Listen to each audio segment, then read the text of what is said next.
Hello guys, welcome to UDC. आज की video बहुत इंपॉर्टेंट होने वाली है because today we are discussing how to strengthen your base before starting IELTS preparation.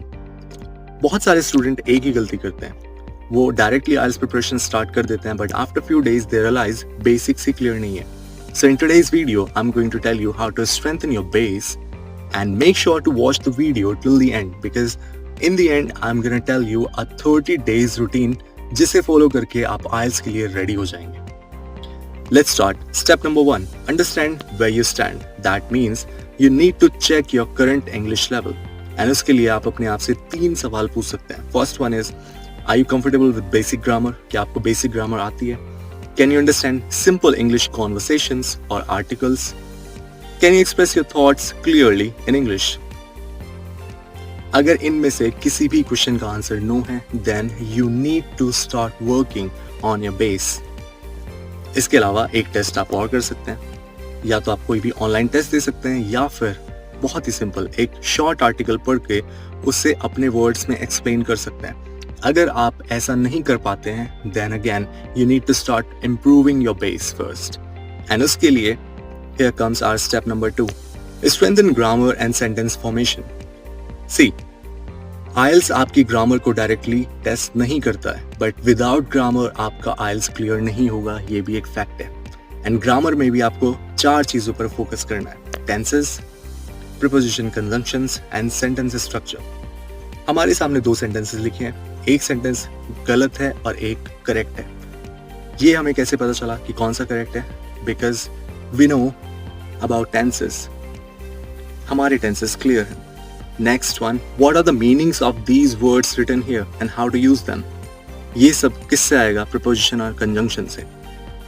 Next one is sentence structure. Learn how to make short but correct sentences.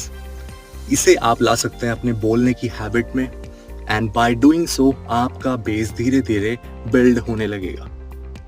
Moving on to next step, step number 3, build vocabulary and phrases. Vocabulary बहुत important part है and सिर्फ उसे याद कर लेने से नहीं होगा, आपको उसको सेंटेंस को यूज करना भी सीखना होगा। सो इसके लिए आप क्या कर सकते हैं? Make a notebook where you write word meaning 1 example sentence. Like here I have written accurate, एक वर्ड है, उसका मीनिंग है एग्जैक्ट या फिर करेक्ट। एग्जाम्पल सेंटेंस है your answer is accurate. So whenever I will get any opportunity to speak this word I will use it and reading और speaking में ये बहुत ज़्यादा हेल्प करेगा। सो मेक श्योर आप रोज 5 से 10 वर्ड्स को लिखो और उन्हें प्रैक्टिकली यूज करो, राइटिंग में या फिर स्पीकिंग में। Then moving on to step number 4, improve listening and pronunciation. English का बेस तभी स्ट्रांग होता है जब आप इंग्लिश सुनने के आदी हो जाते, हैबिचुअल हो जाते हैं। एंड इसके लिए आप क्या कर सकते हैं? वॉच इंग्लिश मूवीज, आप इंग्लिश मूवीज देख सकते हैं या फिर न्यूज सुन सकते हैं BBC पर। लिसन टू इंग्लिश पॉडकास्ट, आप पॉडकास्ट सुन सकते हैं या फिर यूट्यूब पर वीडियोस देख सकते हैं। And here comes the most important, that is repeat what the speaker says. This is called shadowing technique. आप शैडोइंग टेक्निक को फॉलो कर सकते हैं जहां आप पॉडकास्ट सुन रहे हो और इसके साथ साथ आप रिपीट कर रहे हो। इससे क्या होगा? आपका प्रोनाउंसिएशन और एक्सेंट दोनों ही इंप्रूव हो जाएंगे। सो बेस को स्ट्रॉन्ग करने के लिए ये मस्ट है, 15 to 20 मिनट्स आपको लिसनिंग करनी ही है। Step number 5, start thinking in English. See, translate करने से काम नहीं चलेगा। You should be able to think in English and speak in English directly. जैसे ये कुछ सेंटेंसेस हैं जहां आपको ज्यादा दिमाग लगाने की जरूरत नहीं होती है। What should I eat today? It's getting late. I need to call my friend. ये sentences आप directly बोल पाने चाहिए. Okay? You should be able to speak such sentences without translating them from Hindi to English. जब आप ऐसा करने लगेंगे तब आप IELTS के लिए ready हो जाएंगे. And this is the most important one, practice routine.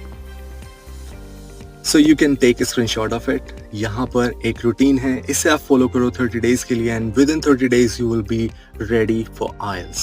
15 minutes grammar practice करनी है, 20 मिनट्स रीड करना है एक आर्टिकल को, 15 मिनट्स स्पीकिंग या फिर शैडोइंग की प्रैक्टिस करनी है, 10 मिनट्स कुछ सेंटेंसेस आपको लिखने हैं एंड 20 मिनट्स लिसनिंग करनी है. That's it. 1.5 hour max in 24 hours.